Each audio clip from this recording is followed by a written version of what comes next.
Welcome to free CSCS and CPCS video course, the latest, CITB Health and Safety Lessons, 2021, UK.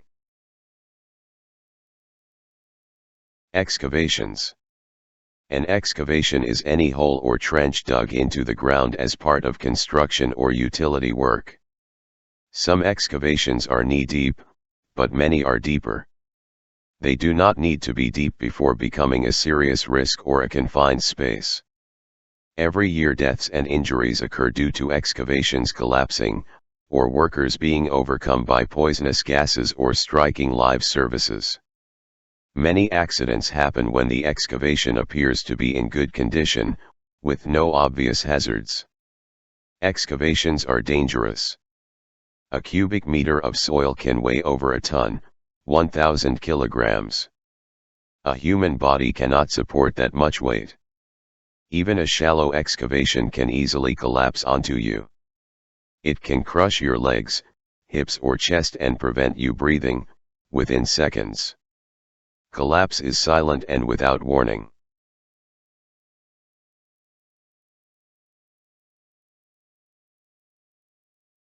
Poisonous or flammable gases and fumes.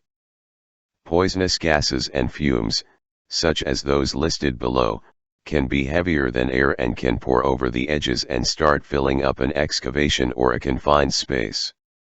Exhaust fumes from petrol or diesel-powered plant. Naturally occurring gases, such as methane, which seep out of the ground.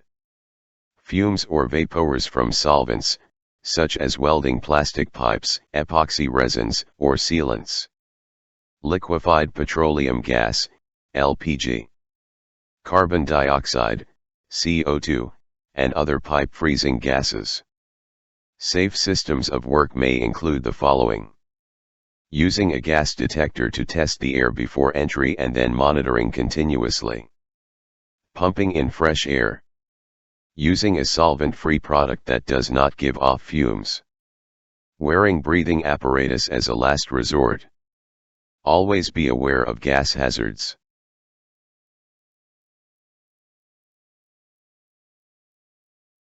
You may not be able to see or smell gas in an excavation or a confined space.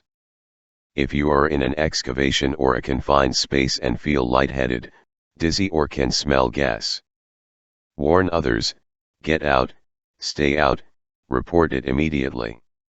Excavation collapses after dangers are ignored, director and excavator operator jailed. A 52-year-old director of a house building company, working as the site manager at the time of the accident, has been convicted of gross negligence manslaughter following the death of a workman on a construction project in 2014. The conviction follows a 9-week trial at Northampton Crown Court into the death of a 33-year-old father of 5 whilst he was employed as a ground worker at a building site in Collie Weston, Northants. The court heard evidence of how the workman had been standing next to a deep trench, which had been incorrectly excavated by the excavator driver, when a wall of the trench collapsed, burying the workman beneath the collapsed material. Despite the efforts of fellow workers, he was pronounced dead at the scene after his body was recovered. Northamptonshire Police and HSE investigators found that the sides of the trench had not been properly or adequately secured and that the site manager, the company director, and excavator driver both ignored basic safety measures.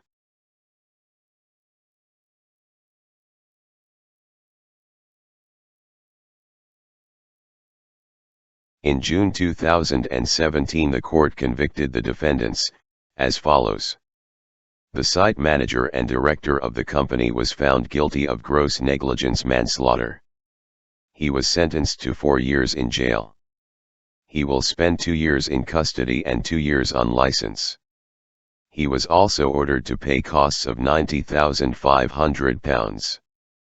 The self-employed excavator driver, who traded as a demolition contractor, was found guilty of a failure as a self-employed person to discharge his duty to ensure the health and safety of persons not in his employment, contrary to Section 3, 1A, of the Health and Safety at Work etc.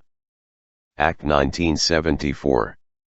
He was also found guilty of failing to take all practicable steps to prevent danger, contrary to Regulation 31 of the Construction, Design and Management, Regulations 2007. He was given a 12-month sentence and will spend 6 months in custody and 6 months on license. He was ordered to pay £20,000 towards costs. Speaking after the verdict, a detective superintendent from Northamptonshire Police said, "This was a tragic loss of a young life that could so easily have been avoided." The defendants were both experienced in groundworks and failed to show even the most basic safety measures to prevent harm to workers, such as the young father who lost his life.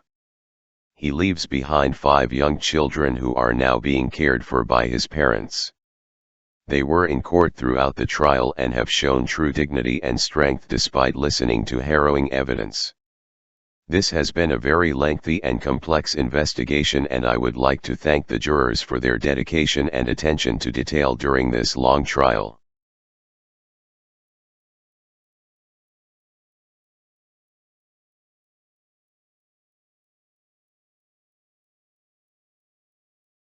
You and your site employer.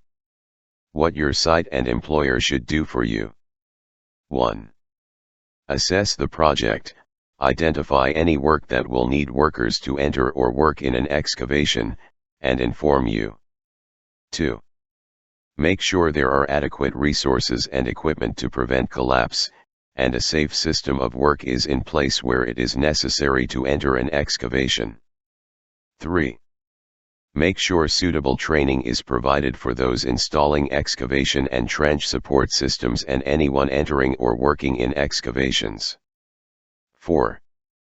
Make sure a safe means of getting into and out of excavations, access and egress, is provided. 5. Make sure there is suitable edge protection, such as barriers and stop blocks, in place to prevent people, materials, and vehicles from falling into excavations. 6. Carry out safety inspections.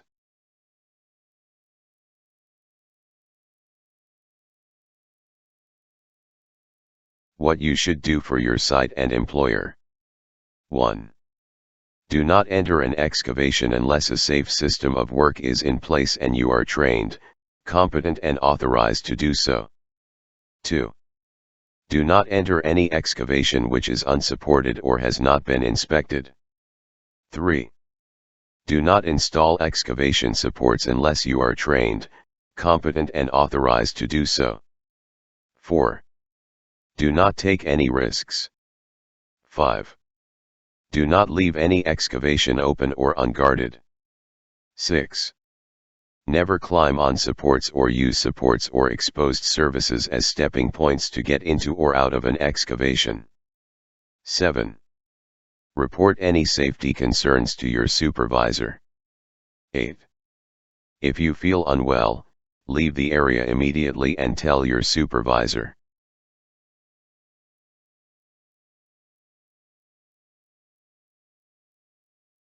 Dangers of excavations.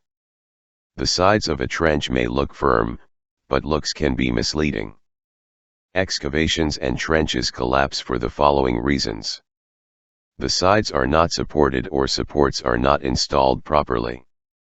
Vehicles operate too close to the edge, for example dumpers, excavators, or other large vehicles. Materials and spoil are stored too close to the edge. The ground dries out, shrinks and collapses. Heavy rain weakens the ground and the sides. Groundwater in an excavation also weakens the sides. The excavation is too close and undermines or weakens nearby walls and structures, causing them to collapse. Keep vehicles a safe distance away from the edge of an excavation. A truck carrying 6 cubic meters of concrete weighs approximately 26 tons. There are many dangers when working within excavations. To work safely, the following hazards may need to be considered.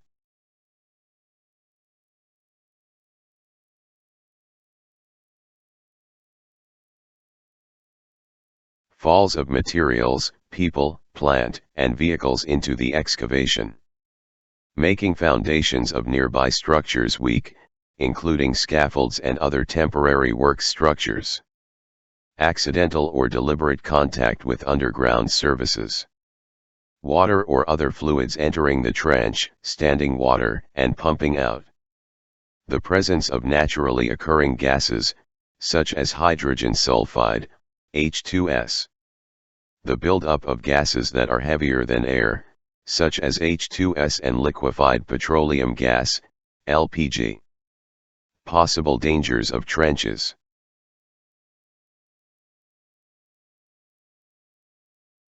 Examples of good practice. Examples of good practice for excavation work are listed below. Avoid the need for anyone to go into an excavation. Install excavation supports before anyone goes into an excavation. Use methods that protect the person installing the support system.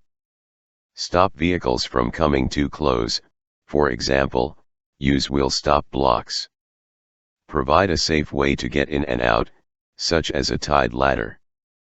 Only work within the safety of the protected area on long open excavations, for example, within the confines of a drag box or trench supports. Provide fall prevention around the excavation, for example, a handrail or extended trench sheets. Put up barriers around the excavation, particularly where the public have access. Provide lighting. Excavations and the guarding around them should be lit during the hours of darkness or other periods of reduced natural light, particularly if the excavation is in a place where the public have access. Inspections. A competent person must inspect the excavation before the start of each shift, including after breaks, or after any event, such as heavy rainfall, that may have affected its strength or stability. Something may have happened to affect the excavation's stability, or something may have fallen from or into it. All inspections must be recorded, and defects put right immediately. Underground and overhead services. There are many injuries and deaths each year caused by accidental contact with underground and overhead services, such as gas pipes and cables. These incidents are often due to poorly planned working activities that result in contact with underground services or overhead power lines. You and your site employer. What your site and employer should do for you. 1. Make sure no works are carried out in roadways or highways without the proper authority and license. 2. Provide training for supervisors and workers to allow for works in highways and roadways, New Roads and Street Works Act, NRSWA, and Chapter 8. 3. Provide training for supervisors and workers to allow for the identification of underground services. 4. Make contact with all utility owners and receive plans and drawings. 5. Arrange for the disconnection of underground services, where possible, and obtain certificates of disconnection. 6. Where underground services are not disconnected, make sure all workers know those services are live. 7. Carry out a site survey and scan for services. Locate, identify, and indicate the location of all underground services before excavation starts. 8. Develop a safe system of work for performing excavation works and uncovering services. Inform, instruct, and train workers in the safe system of work, including any permit to work and permit to dig procedures. 9. Make sure there is a procedure for the discovery of unidentified, underground services or objects and train workers on those procedures. 10. Where overhead cables are present, consult the power supply company to find out if the power can be isolated, or the minimum safe working distance from which a safe system of work can be developed. 11. Put up goalposts and barriers and introduce control measures, isolators on plant, to make sure nothing and no one goes into the exclusion zone.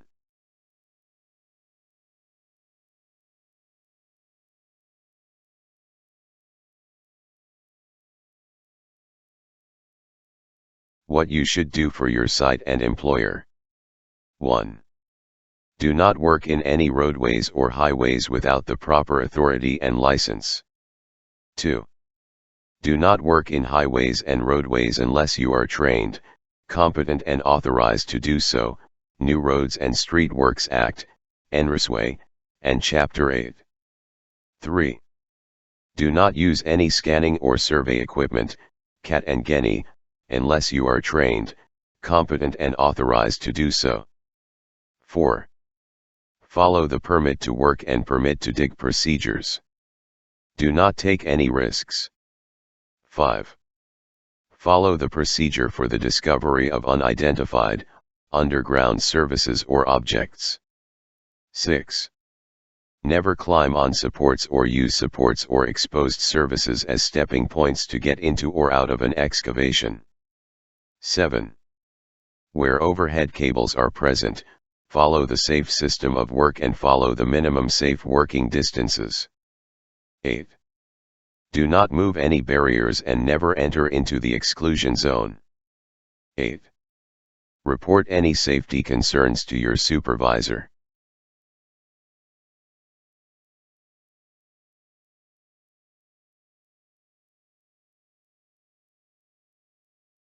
Underground services.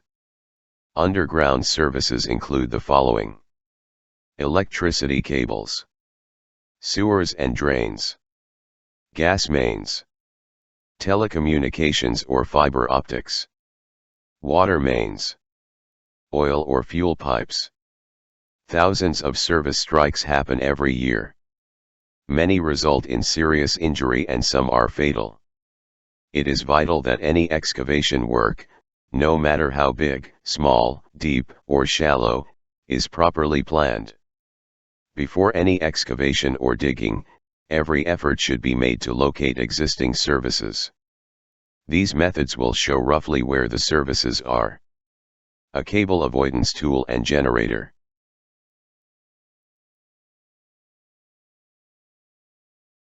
Refer to service drawings.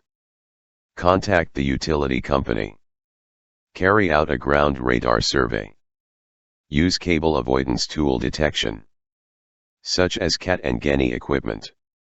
Hand digging trial holes to expose the services is the most accurate way of locating them. Examples of the services you are most likely to find and their relevant colors are shown in this list.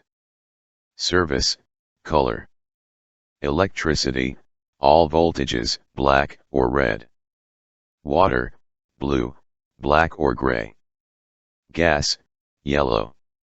Communications, gray, white, green, purple or black. The table describes utility industry practice. However, not all apparatus will conform to the recommendations for color coding. Some older utilities will have no marker tape or warning tiles.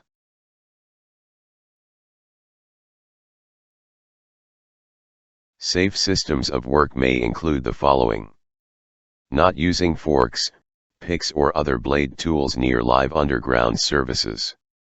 Always treating services as live until confirmed otherwise. Never assuming a service runs in a straight line.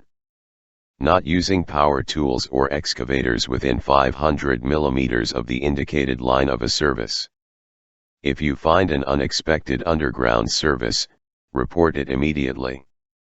If you strike a live service, if it is safe to do so, move away, do not go back, warn others and report it. Underground services.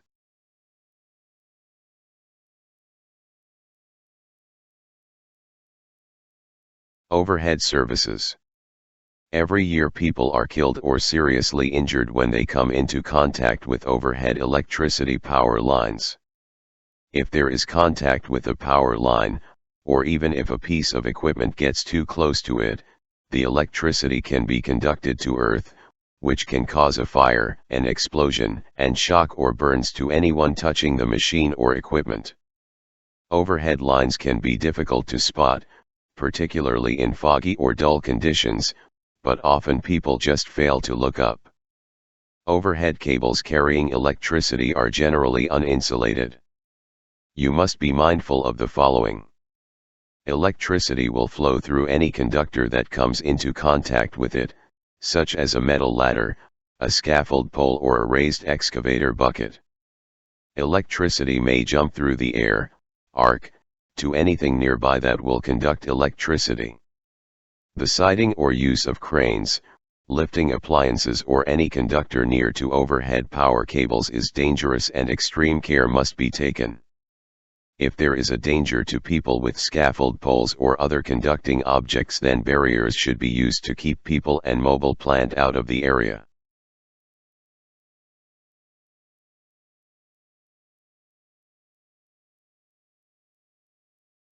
Power lines should be isolated and made dead or suitable precautions taken to prevent danger before any work takes place. Electricity travels at the speed of light, more than 186,000 miles per second. You and the people you work with don't. Always contact the power supply company before siting or using any plant or conductor near to overhead power cables. They will tell you the voltage of the supply and the minimum safe distance. If it is not possible for the power to be isolated, they will tell you the minimum safe working distance from which a safe system of work can be developed. A safe system of work will often involve putting up barriers and possibly introducing other control measures to make sure that nothing and no one enters into the exclusion zone. Example of a safety zone.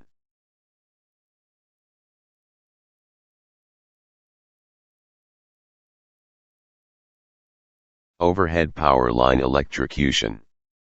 A construction company was prosecuted after a crane operator suffered an electric shock when the equipment he was using came into contact with overhead power lines.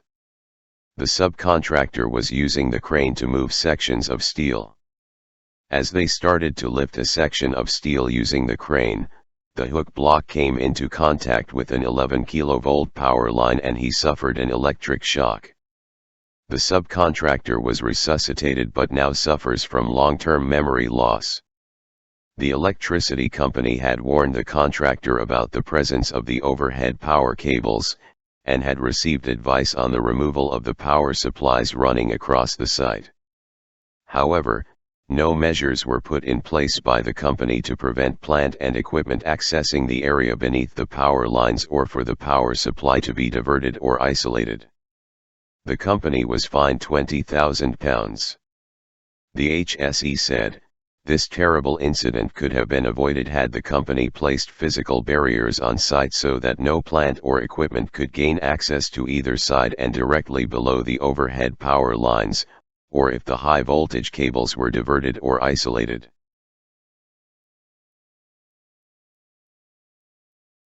Thank you for watching and good luck for your test.